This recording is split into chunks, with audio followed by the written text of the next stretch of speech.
Hi, welcome to another episode of Trey Talks. I'm sitting here today at Soul Therapy Sundays here in New York at the legendary SOBs with the Stellar Award winner, super talented, beautiful Miss Talk more Tasha about me. Page Give me more. Lockhart. Give me more. No, no, no. How are you doing today? I'm good. How are you? I'm great. That's good. That's It's good good. to have you here. Thank you. Thank you. So I'm gonna start off talking about your upbringing. I want to know more about you. Um, Tell me about your family and what it was like growing up in the Page household. Your mother, the legendary Miss Lisa Page Brooks of Witness, which I was a huge fan of. Okay. Tell us about your upbringing. So, my mom, again, is Lisa Page Brooks of Witness. And I didn't really know my mom was a big deal until maybe fifth or sixth grade. Really? Yeah, I just thought she was just like singing with the choir or something. Like I knew she could sing, but I was just into sports and just like with my friends, so I wasn't like all around her and up under her like that. So when they had invited her to come to our school and do a concert, and she was over the gospel choir at our elementary school. Nice. And so it was a line of people like lined up to get Wow. autographs and take pictures. And I just remember, like I always replay this in my mind. I'm standing on the side, like behind everybody, almost like I didn't know her. I was like, who are you? Like, who are you? And so that's kind of when I realized like that she was a big deal. And then my grandfather, his name was Warren Harris. He was with a group called The Monitors. And so he traveled with Berry Gordy. Nice. And he was with Motown, Oh, a that's part really of the cool. Motown Review. And if you go to Hitsville, USA in Detroit, the museum, his picture is on the wall with the group. Wow. So I get it on both sides, with the R&B side and on the gospel side. Nice. So it's kind of like those two sounds merged together is really what kind of shaped my sound. Nice. So my next question was your introduction to music, which you just answered. So that. y'all led right into it. Yep. Tell us about growing up in church in Detroit. How was that? We know Detroit they have We many can go ahead and say it, legends. and many people anybody on here that's watching, that's from Chicago, let's argue right now. Let's argue right now. Detroit is the gospel capital. She said it, y'all, not me. Period. Stop playing with us. Y'all playing in our faces, and we tired of it. Todd Delaney.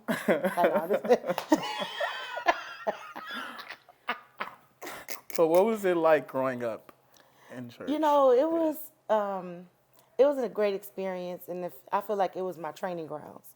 So we would go to the musicals all the time at a historic place called Bailey Cathedral. Yes. And Twinkie Clark, Wow. Dorinda Clark Cole, Karen Clark Sheard, Jackie, Auntie Jackie. These are all like aunts and uncles to me. Bishop Rance Allen before he Yes. passed. Even though he was from Ohio, but Ohio was like very, very close to Detroit. So he was from Toledo, Ohio. So it's like 45 minutes from Detroit. Yep. So he was always in Detroit. We still claim Bishop Marvin Sapp, even though he was in Grand Rapids. That's only 2.5 hours. So Detroit claims him. Vanessa Bell Armstrong, Commission, Witness. I mean, they were all there. Dietrich had. So my mom used to always tell me, when you go to these events, don't just go and sit there as if you're just a random regular person. Like, always sit there and be thinking in your mind, if I get the microphone, what would I do? Yes. So that really trained me, because now when I go places, they be like, oh, Tasha Bay Soccer, come sing. I'm 2 steps ahead of you already. As soon as I walk in, I'm hearing something, I'm like, what would I do if I was singing this? I'm humming in my mind. I'm already ready, because it was always a mic toss. And so growing up with that type of pressure, I have to say pressure, because all pressure is not bad.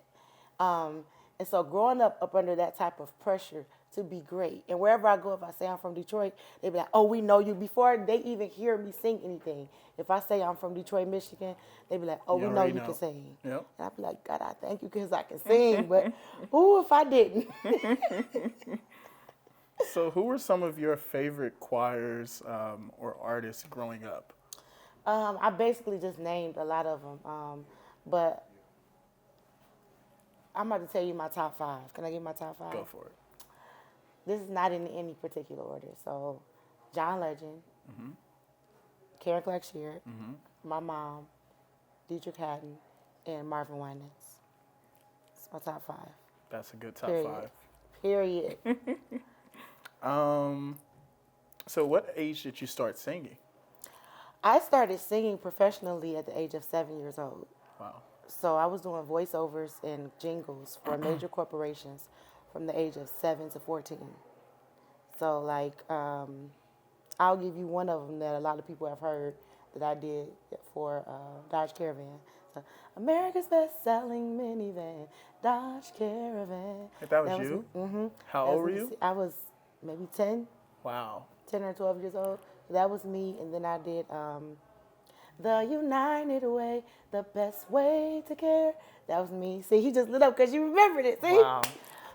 So from the age of 7 to 14 years old, that's what I was doing. That's amazing. And then skip from 14 to 2003, I did one record with my mom's group Witness called An Appointed Time. Okay. Which I didn't want to do it, and they had me on the cover looking like I was an old Chinese cook. Not a chef. Like I was about to go cook some fried rice.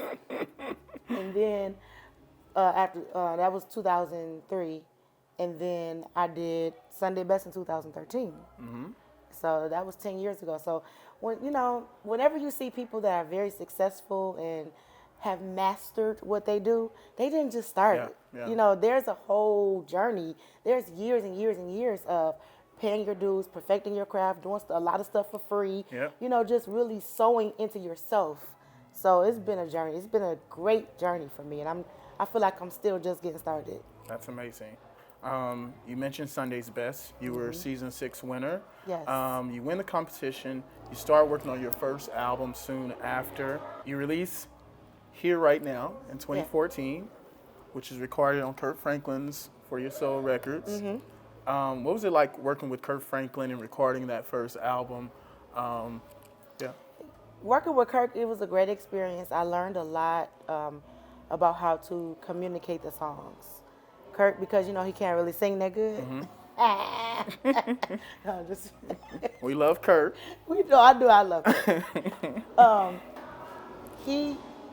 Kirk will, because he's not strong in singing, his ability to teach you how to convey the message without using your ability to sing.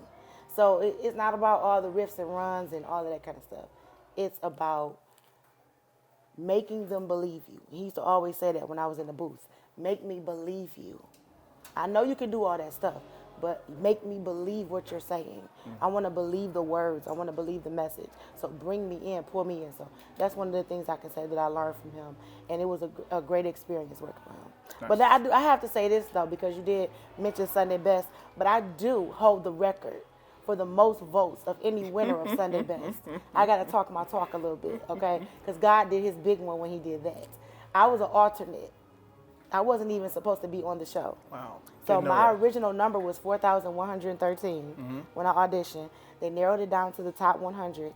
Then they narrowed it down to the top 20 when the top 20 who's supposed to compete on the show. I was number 21. Wow. Somebody else couldn't pass a background check, and they moved me up the hour before the list was supposed to be turned in to BET, and I ended up winning. Look at God. So to God be all the glory. To God be the glory. Yeah. 2015, you recorded a feature with Jonathan Nelson. Yes. 2016, you recorded a feature with Kirk Franklin, and you deliver your unique sound and tone. You completely own the songs that you sang when you're on these features. What is your approach to making it your own on these tracks?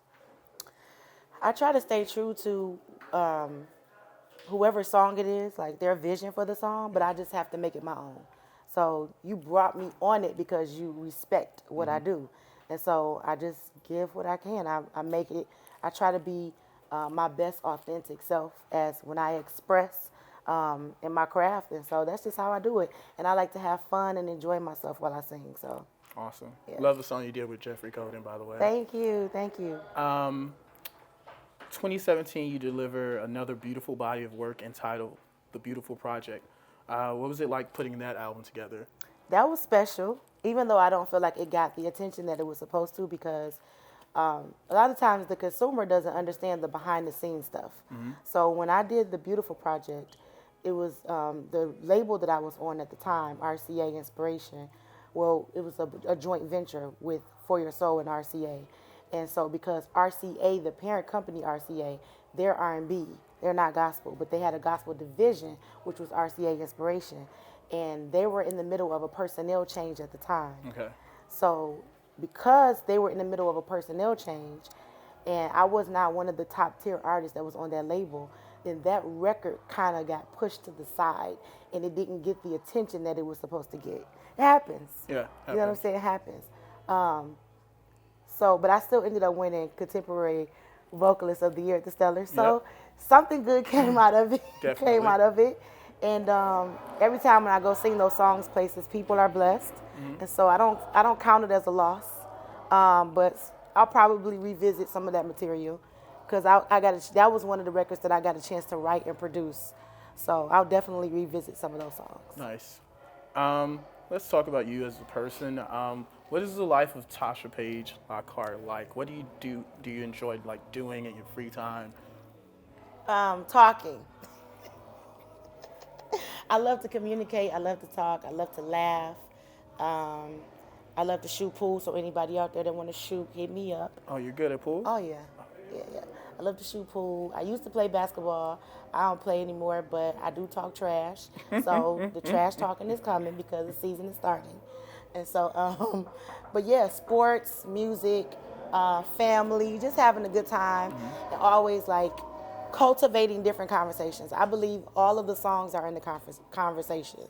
Yes. And so the more we sit down and have conversations like this, and we talk in just different settings, you know, with family and friends and stuff, you know, that songs are birthed out of those conversations. Yes. What suggestions would you give to young and up-and-coming gospel artists?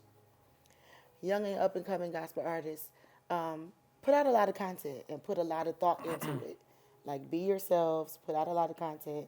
Don't let what you hear that's already out, or whatever sounds that you think is popular, to shape or mold your sound. It's one thing to be inspired by something. It's a whole nother thing to try to emulate someone else. We already have them. We want you. That's good so stuff. give us what you have and be the best at it and perfect your craft. Awesome. Last question. What's next for Tasha Page Lockhart? What can we expect? You can expect new music. Awesome. You can expect more content. You can expect more TV shows, more movies, and just me in front of the camera and behind the camera. I forgot to mention, you did do the Medea movie, right?